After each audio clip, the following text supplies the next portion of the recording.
High Commander Beatrix. There are 6 mini-bosses, and each of them has a unique mechanic that you have to deal with on the next boss. Talk to the Night Elf to find out which 2 bosses are empowered for your raid. These are the 2 mechanics that you're going to have to deal with no matter what. Now, the order in which you kill the next mini-bosses is very important because you'll have to do 4 mechanics out of 6. The first 2 you kill that are not empowered, you won't have to deal with those mechanics. So if you always kill them in this kill order, you should be fine. Here's my recommendation for kill order for the mini bosses. Number 1, the Cardinal. He chains people together with this chain heal looking spell effect, and it adds a stacking debuff to your raid, and eventually you just wipe. This is probably the hardest mechanic to deal with, so you're always going to kill the Cardinal first. The second one is the Cannon Mistress. This one doesn't seem that hard in theory because you just have to dodge 4 swirlies on the ground, but if this happens at the same time as a Meteor Soak, you can get a bad overlap, and it makes it nearly impossible to dodge these, and people ended up dying a lot in our raid. So if I had the choice, I would get rid of this one second.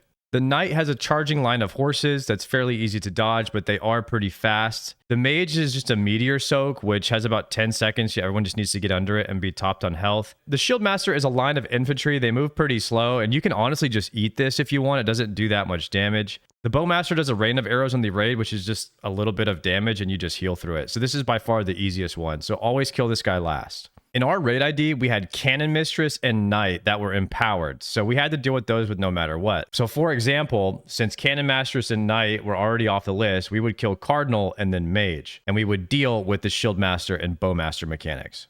If you killed these out of order, then you can reset the raid and the trash will respawn. Once you've killed all 6 mini-bosses, now it's time to start the gauntlet. Beatrix will spawn after 2 minutes into the fight. Then you have to kill her within 5 minutes or she will enrage. You have to focus all of your damage on Beatrix while picking up the adds as best as possible. You can cleave, but most of your damage needs to go into the boss. Beatrix will put a debuff on your tank, making them take 100% increased damage, so you need to taunt swap on 1 stack. She has an ability called Stock Break that will hit 3 random people in the raid down to 1% HP, so they need to pot instantly after they're hit or be priest bubbled or they will die.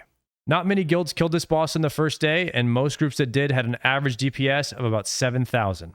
I do suspect that this boss will get some nerfs soon, as even 40-man groups are struggling with this raid boss that's tuned for 20 players. Subscribe to this channel for more guides on the Scarlet Enclave, and I'll see you in the next one.